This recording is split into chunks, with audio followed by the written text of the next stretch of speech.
elusive tale that's been lost among the sands and weeds of the Mexican desert. There were rumors since long ago that an object crashed in Mexico. In 1974, a mysterious incident took place that some say involved a UFO and a small plane on a collision course, followed by a race between two governments to recover the debris. The Mexican recovery team finds a sort of a silver-shaped classic disc. The Mexican military recovered an object and had it on a truck, and something killed all the men. The U.S. government responded very quickly and very organized. They've done this before. But what happened in the Mexican desert is just the beginning of that country's UFO history. The eclipse from July 11, 1991, it practically branded the modern era of UFOs in Mexico. Over the last several decades, it has become a hotbed for UFO encounters. When they picked up the object on radar, the first thing they did was start looking at it.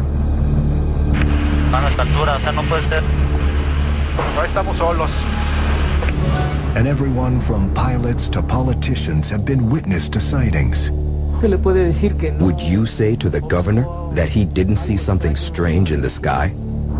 In the next hour, eyewitness interviews, never-before-seen footage, and expert analysis try to solve the mystery of what really happened that day in the Mexican desert in 1974, and the rash of documented sightings ever since.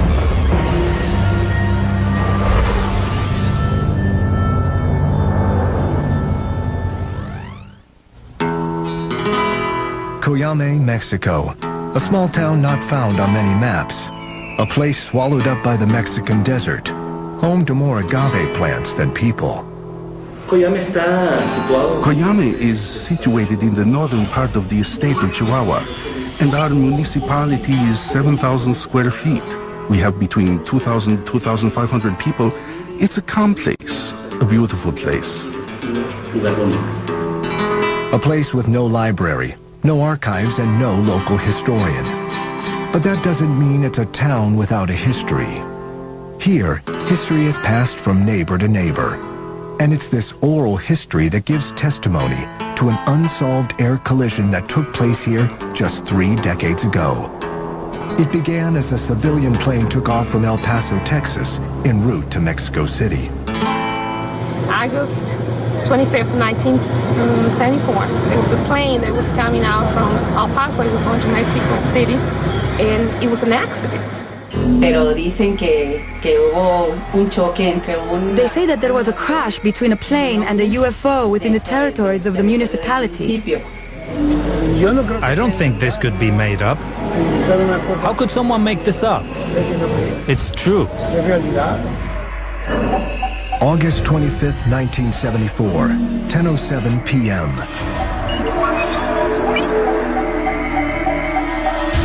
It's a quiet summer's night in Cuyame.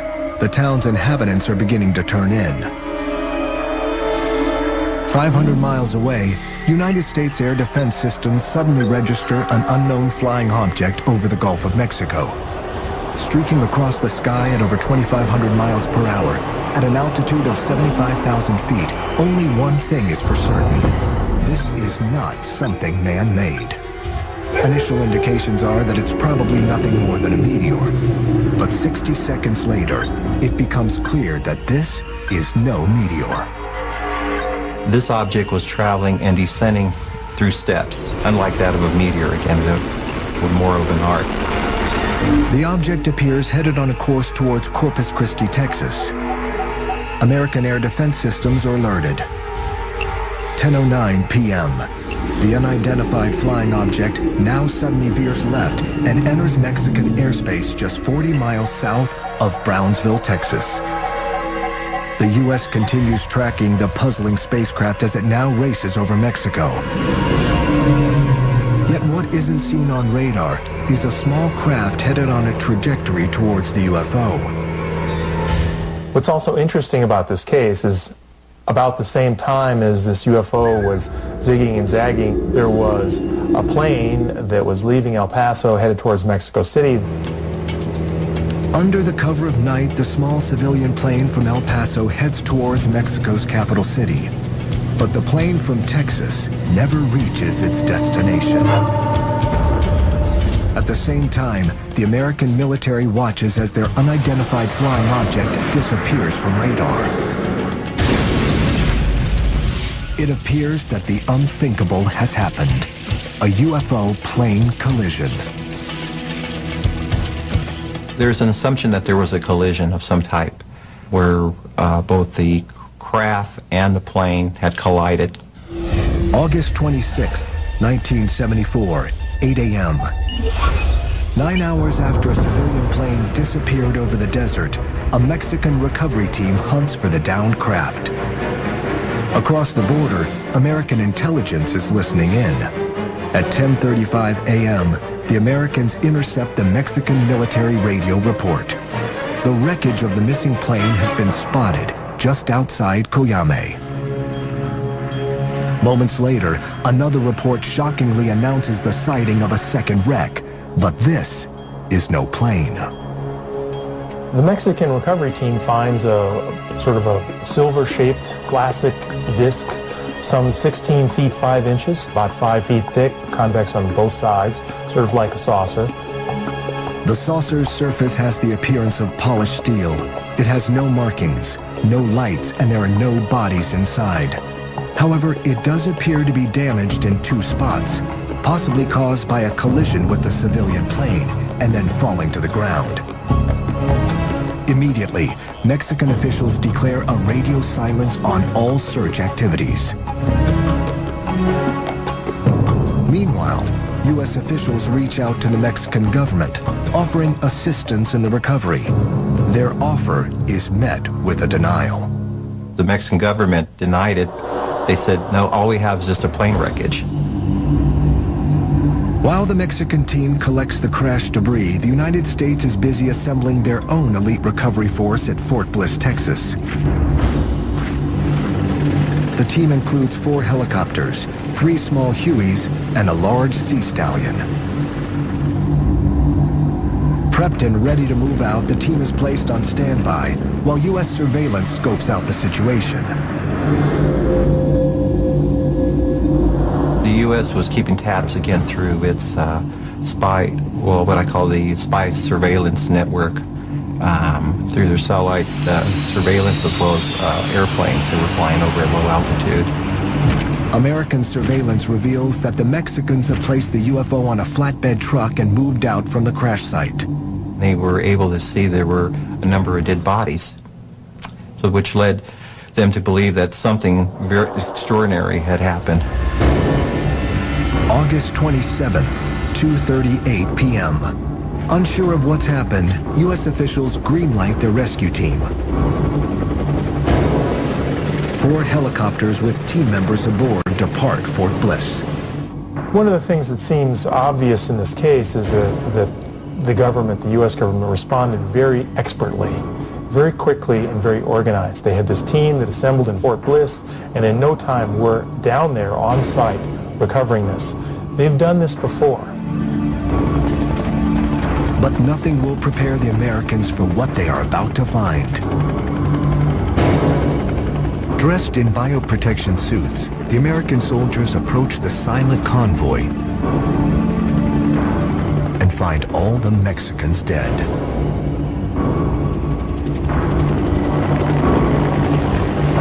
There is no time to investigate what killed the Mexican team, but ufologists have their theories. They somehow came in contact with a lethal agent, a bacteriological agent that was from out of this world, or an extraterrestrial biological agent of some sort that killed them, which is my favorite theory. The U.S. recovery team quickly tends to business. It finds the 16-foot wide silver UFO strapped to the back of a flatbed truck. The straps are reconfigured and connected to a cargo cable from the Sea Stallion helicopter. Safely secured, the estimated 1,500-pound disk is lifted up and headed back to the U.S.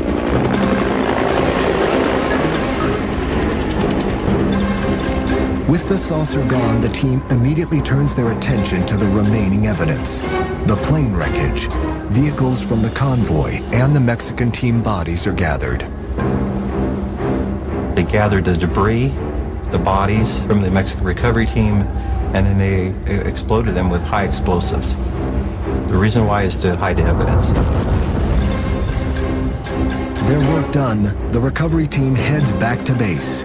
Where the UFO was taken is unknown.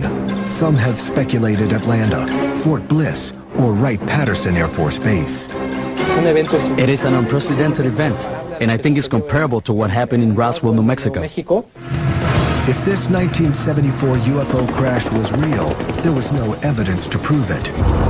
Only the passing down of the story from generation to generation kept the tale alive, but few took it seriously.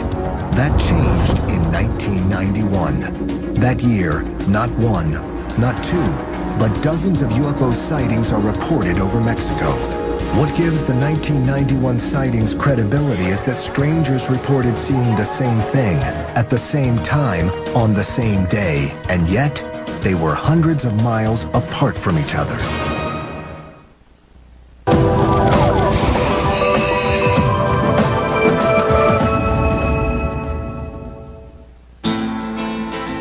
For over 3 decades, the Mexican desert is alleged to have been the site of an incredible tale. There were rumors since long ago that an object crashed in Mexico. An object entered our atmosphere through the United States, and it crashed with a small plane. For the last 2 decades, Mexico has witnessed UFO incidents that rival anything reported in the United States. Mexicans just needed one uniting event to keep their eyes focused to the sky. That happened in 1991.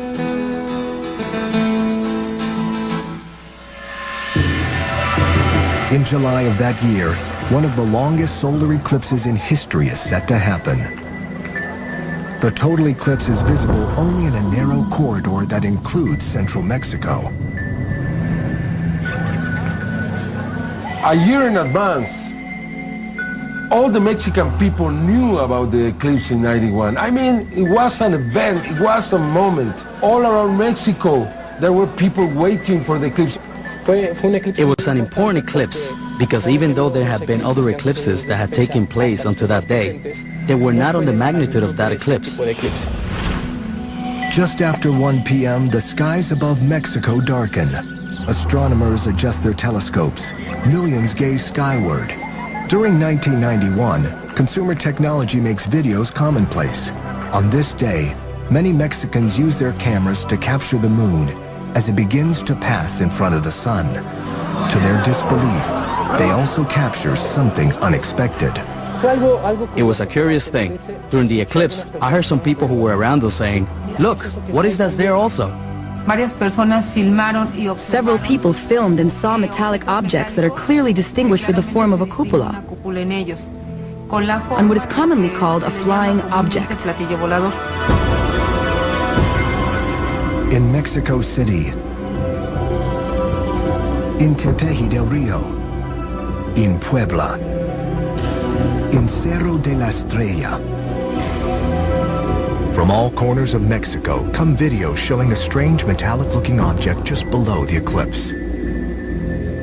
The eclipse UFOs, or ovnis as they are called in Mexico, become the talk of the country. But while some are quick to claim that Mexico experienced a UFO encounter, skeptics aren't buying it. This was one of the great events of the century as far as eclipses and astronomical events. And hundreds and thousands of astronomers, professional and advanced amateur astronomers, came from all over the world, and it converged upon Mexico City and the other towns where the eclipse was visible. Not a single professional astronomer reported seeing anything that wasn't supposed to be there. Professional astronomers immediately doubt any UFO claims and instead offer a more scholarly response. When the sun is totally eclipsed, like it was in Mexico on that day, the bright stars and planets become visible for a few minutes. and Venus was very brilliant, and so it was very easy to see when people looked up. And I'm sure that many of the people thought that they saw a UFO. Skeptics have their answer, but UFO believers have their doubts. Because of that, because so many people recorded in different cities these objects, some suggested that had to be the star Venus. But Venus was in a different position than the UFOs were in the tapes. It was something strange that happened during the eclipse. It's afterwards, when you start analyzing and looking at the videos, that you can start to see in some of them that there are movements that maybe wouldn't correspond to a planet. When you start analyzing more calmly after the fact, that's when you start to wonder if it could have been a UFO. The 1991 sightings ignite a UFO explosion in Mexico. The effect of the UFOs from the 1991 eclipse was like a snowball. And this allowed people with an interest in UFOs to record sightings more frequently. While Mexico's UFO explosion comes as a surprise to most, some ufologists believe it was actually predicted over 1,000 years ago. The Maya were one of the great civilizations in history.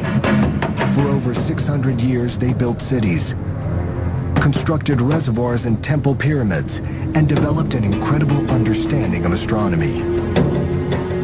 It is incredible the knowledge that the Maya had about the sky and the planets. They had a great capacity of observation, they knew the celestial movement, and were able to determine every single important event that was going to be registered in the sky. The Maya recorded their information on foldable books called codices. Most of these texts were burned by Spanish priests during the 1500s. Today, just 4 Mayan codices remain. Among them is the Dresden Codex, a document that offers an enigmatic glimpse into the Mayans' astral wisdom. It's pure astronomical, the moon, the sun, the systems, everything is there. Anybody who has studied and analyzed that consider this document a real treasure from the past. Among the information contained in this codex is an eclipse prediction cycle. The eclipse of 1991 appears in the Dresden Codex. But did the Dresden Codex predict something more? In it, they talk about the meeting with the Brothers of the Stars, which in our language we call extraterrestrials. When I read this, after receiving all these videos, that struck me, that really affected me, because it's like if the Mayans knew long in advance that these sightings were going to take place that day. How can you explain that? Is that a coincidence, or they knew? I think they knew. Over a century later, most Mexicans knew something out of the ordinary was happening. Their UFO wave had turned into a tsunami.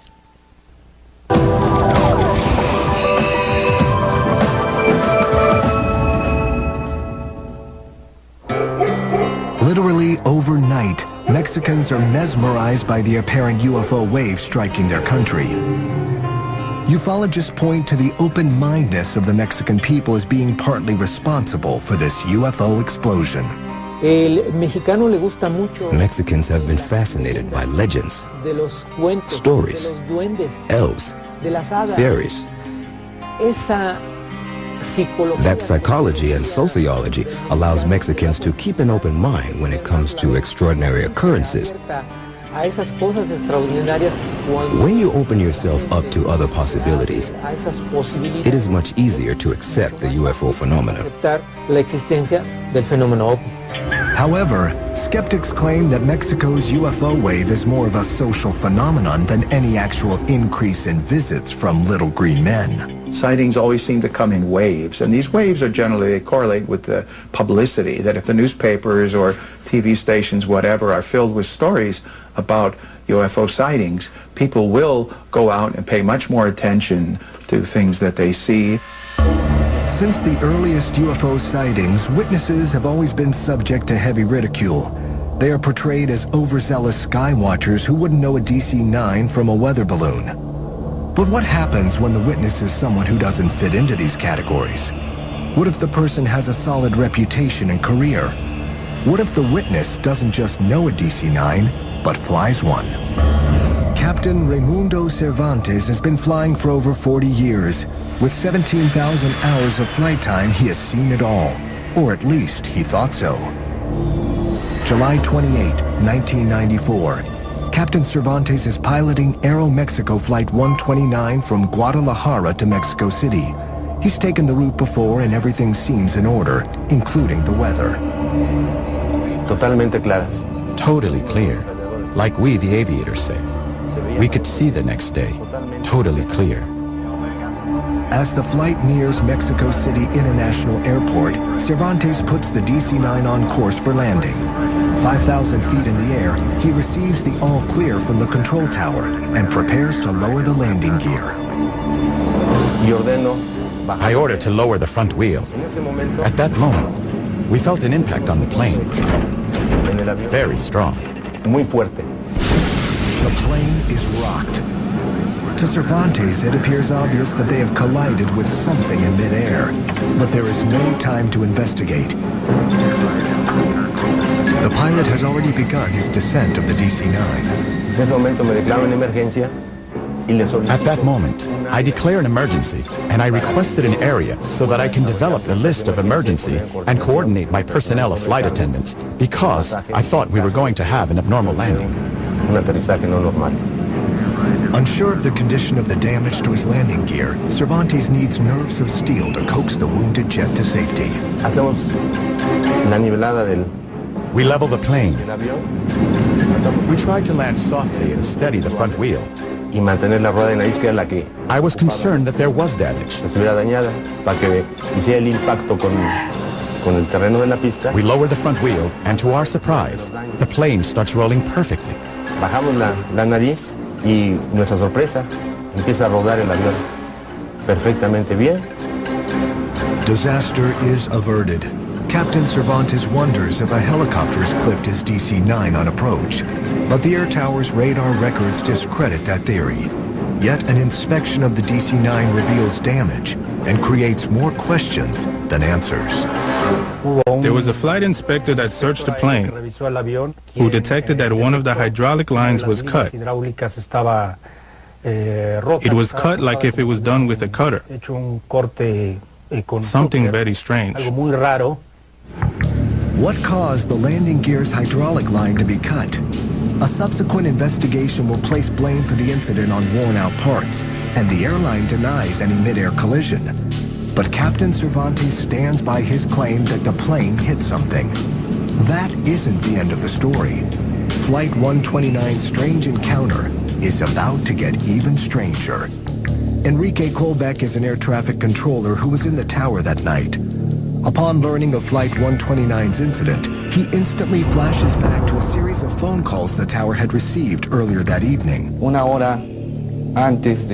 before that flight was initiated in Guadalajara, we received phone calls from different sources. They were communicating to us that an object was flying very close to a building that is almost in the final trajectory to these runways. The sightings place the unidentified flying object right in the landing path of Flight 129. To most, the idea of a plane UFO collision seems unrealistic. But a few days later, another incident at the same airport raises suspicions that something out of the ordinary is going on. August 8, 1994. Co-pilot Carlos Corzo is helping Aeromexico Flight 304 from Acapulco begin its descent into Mexico City International Airport. The morning skies are partly cloudy as co-pilot Corzo looks out the cockpit window. The pilot's eyes are glued to the instruments. He was flying by instruments, so all his view was on the instruments, like was taking care of the surroundings and seeing outside, and even take the communications and helping him with the approach. As the plane breaks through a cloud, a shocked Corso finds something unexpected. I was leaving 12,000 feet and came out of the cloud, and I see this big object in front of us, and I really get scared. I thought we was going to have a collision, and I tell my captain in a surprise expression that, oh my God, we're gonna crash. The mysterious craft streaks by the front of Flight 304, barely missing the plane's nose. It was a huge object, maybe 15 or 20 meters radio, something like platinum or some kind of very neat metal. Corso quickly regains his composure and helps land the plane without further incident. Afterward, he speaks to an air traffic controller who reveals that Corso's plane was in fact the 5th plane that week to report seeing an unidentified object. I can tell you about approximately 99% of pilots that I have talked to believe that we are not alone here. And the evidence that we have had confirms it. We take it very seriously because it could affect our airspace.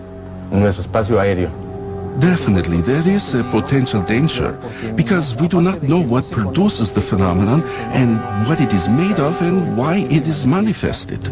Nearly a decade later, another incident in the Mexican skies would send shockwaves worldwide.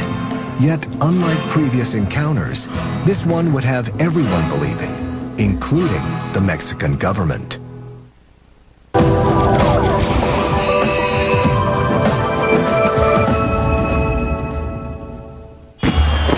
Every year on the night of September 15th, they come together. Thousands pack the main square in Mexico City to watch their president ring the very same bell that signaled the start of their fight for independence almost 2 centuries ago. The next 24 hours will be full of parades, parties, and celebrations. But in the early 1990s, a new Mexican Independence Day tradition is born. El 16 de septiembre en México es la fiesta de independencia. September 16 is Mexican independence, and we have a military parade on the streets of Mexico. Durante varios años, For several years, we used to have an air show. The whole Mexican Air Force used to go out and fly over Mexico City. la Ciudad de México. Mucha gente pues grababa los A lot of people would film these events when the planes would pass over the houses. de las casas haciendo algunas maniobras. There are many videos where certain objects are seen, flying over and passing closely. Sobrevolando y pasando incluso muy cerca. September 16th, 1991. During the flyover, an amateur videographer captures a mysterious bright round object.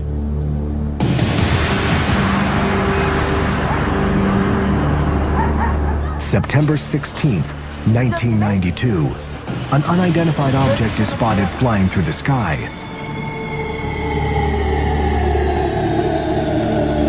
September 16th, 1993. As a squadron of helicopters conducts maneuvers, a metallic-looking object appears to weave through their formation. 3 years, 3 sightings.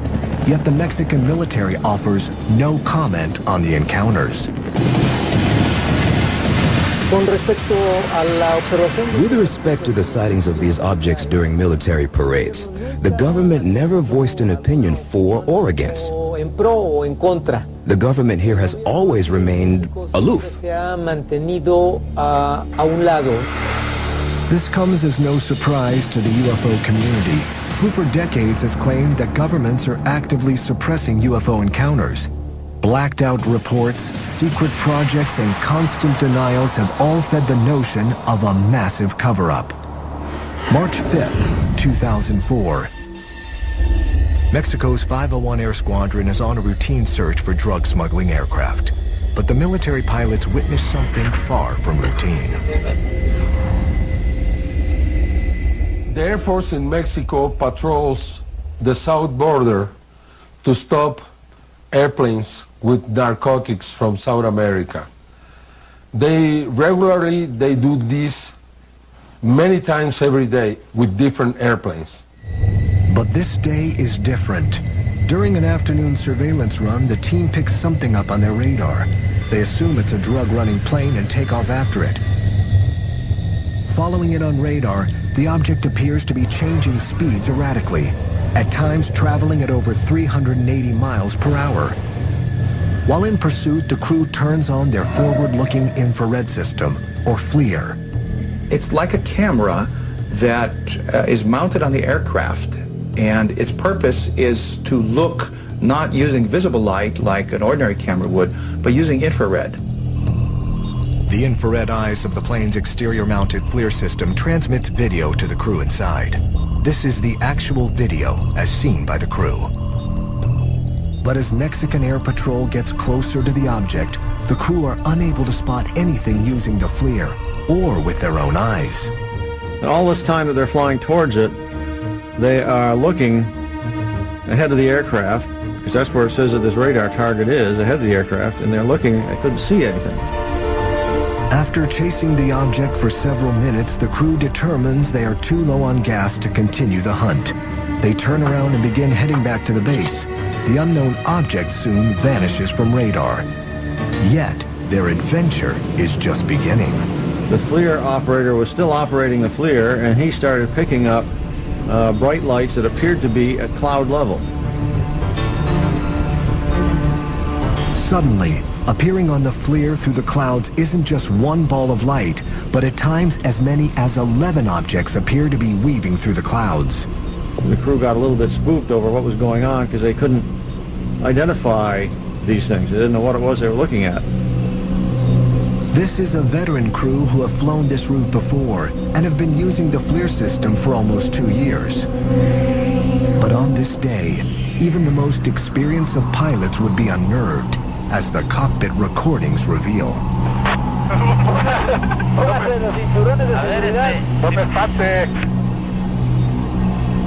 It appears to the crew the objects aren't just traveling alongside their plane, but surrounding it. Jóvenes, no estamos solos. No estamos solos, jóvenes. Qué cosa tan rara, ¿eh? Nos están rodeando. Oye, ¿qué tienes? Then suddenly, the balls of light disappear, leaving the scared and confused crew to return to base. Over the next several weeks, the Mexican military conducts an investigation into the incident. Crew members are interviewed, images analyzed, and weather data evaluated, yet no answers are found. It appears this case is destined to go unsolved and forgotten. Then one phone call changes everything and makes UFO history. They called me and said, we have something that is from common interest. Mexican TV journalist Jaime Maussan is an expert on investigating Mexican UFO claims. Maussan's impressive resume attracts the Mexican government, who ask the civilian reporter to assist. In an unprecedented move, Mexico's Secretary of Defense hands over to Maussan the classified FLIR UFO video. He gave me the video and said, please be fair with the military, please be fair with these pilots, do your investigation, you are authorized officially to do your investigation, to present this in the media. Maussan is given complete access to flight records, weather reports, and most importantly, the crew members. I am interviewing these pilots inside the Secretary of Defense. This is first in history in Mexico. They told me what they saw. They were very honest and sincere. No, we never had the opportunity to identify them visually. I never saw this kind of object before. Something that we never saw before. It never happened to us before. So yes, we had fear. On May 11th, Maussan holds a press conference to present the tape to the world. It doesn't take long for skeptics to denounce any UFO theory. Their explanations come fast and furious. It's ball lightning. You'd have a whole fleet of these top secret aircraft flying. Some skeptics and UFO investigators suggested that the equipment was not working well. One after another, explanations are given, and one after another, they are discredited. However, a new theory emerges that might solve the mystery. There's a theory that what the officials filmed out there were the flames of the oil wells that are 100 to 120 kilometers from the account. They appear to be brilliant glowing objects in the infrared. Of course, they were not visible to the eye, but that's the whole purpose of the infrared camera system, is so that you can see things by their heat signature. You can see things that are not visible to the eye. Could what was showing up on the FLIR system actually be distant oil wells? Those who've examined the case have their doubts. First thing that we did was analyze the lights to determine their shape, to see if there was shape to them, and how did it change frame to frame, minute to minute. If the lights are oil wells, as skeptics have claimed, then they should flicker like a flame. But using computer programs to break down the lights reveals something very different. Over a period of frames and minutes, the glow may change on the outer edges, but there is an object in the center that is rock steady.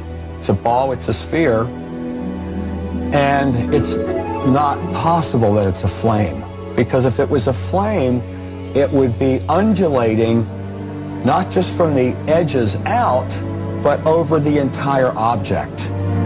Adding to the case against the oil well theory is the fact that despite flights in this area daily, no one has ever reported this kind of encounter before. The only way, really, to prove this would be to do it under the same basis, using a FLIR camera, flying the same route, probably with the same airplane. Until that happens, the Mexican Air Force encounter remains an unsolved mystery. But for UFO researchers, that doesn't take away from the importance of this landmark case. For the first time, a government turned to the UFO community for help. Mexican UFO investigators are optimistic that this incident may signal a new era of openness by governments. This is going to produce many new cases and more openness in the future. There are many other people who are now trying to become investigators in Mexico. This is just the beginning. It was just the beginning. In 2005, just when it appeared things couldn't get any stranger in Mexico, they did.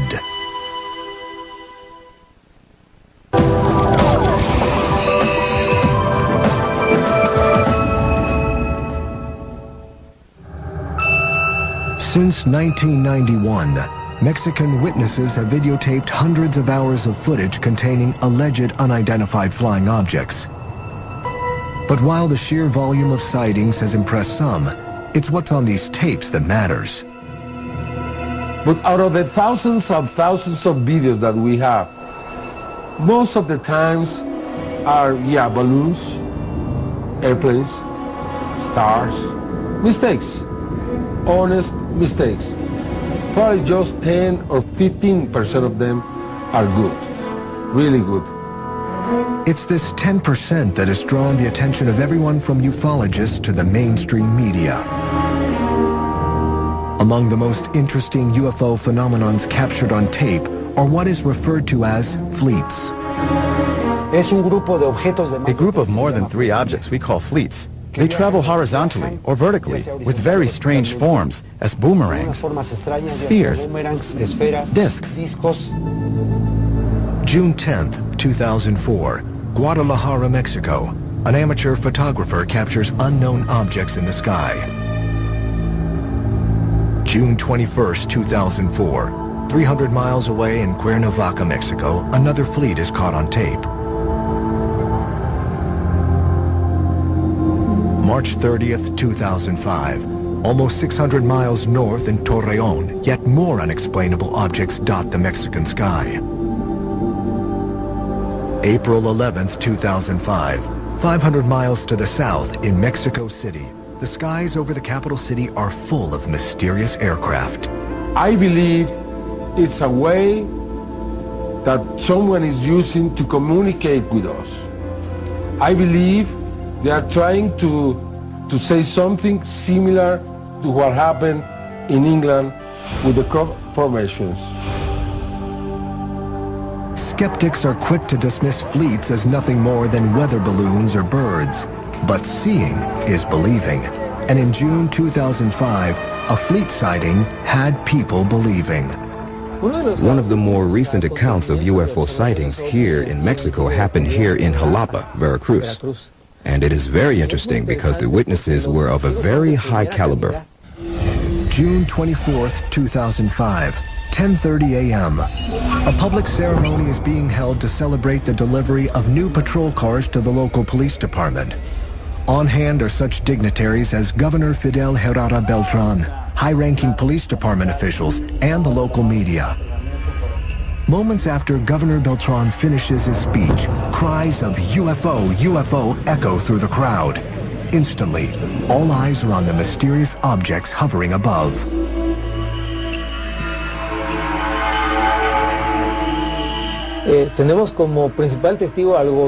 We have as a first-hand witness the governor of Jalapa, and the newspapers published the news the next day, and it was spread throughout Mexico. Days later, a local newspaper reports that the alleged UFOs were actually balloons released by local school children. But this explanation only raises more questions for UFO believers. If they were balloons, why did they appear frozen in formation for over half an hour? As the witness says, it was more than 14 sphere objects that were shining in the sky, formed a triangle formation and remained there for 30 minutes. I just find it hard to believe that balloons could stay in the same place and in the same formation for half an hour. I think this is an extraordinary observation because it's a governor and all of his advisors and police personnel who observed this case. Would you say to the governor that he didn't see something strange in the sky? It's those strange things in the sky that have brought together these UFO experts and enthusiasts. From all parts of Mexico, they have come to discuss the UFO wave that their country has undergone. For these men and women, the encounters that have taken place deserve attention and answers. Among the incidents they examined is the alleged 1974 UFO plane collision near Coyame, Mexico. The word is getting around somehow that something happened and that the U.S. was interested in this crash. The information that Gilberto has is very little, but the data that makes this case lends itself to the possibility that this may have been real. 3 decades later, Coyame still has more questions than answers. But are there clues out there that could break the case wide open? Any motivated investigative journalism student of today, or professional, could have a field day. Go to the town, track down all the people in the town that used to be there and live there by address and find them and interview them. It requires more rigorous study. It requires more of a collaborative effort, hopefully among the UFO research communities between the United States and Mexico. So it's a case that's going to need more further investigation. And like any seminal event in history, there is a last-second plot twist. I was recently in Chihuahua and I asked about this case, and there is a rumor that there are photographs around this case that I haven't seen. I was promised that I was going to receive these photographs, but people there are still afraid. It seems that they have kept these photographs for a long, long time. Fittingly, once again, the Coyame story is shrouded in mystery. Did a UFO crash in the Mexican desert in August of 1974? Did a Mexican recovery team fall prey to an unknown biological poison? The truth may never be known, but what we do know is that over the last 15 years, Mexico has experienced something out of the ordinary. For UFO believers, this appears to be a golden age of alien encounters. Only one thing is certain. Mexico, a land steeped in history, is now steeped in mystery. giant balls of ice hurtling around the sun? Fragments from the beginning of time making a beeline straight for our house? Not my house! For a whole week, all will be answered, as well as the most profound question of all. Did I really change the world?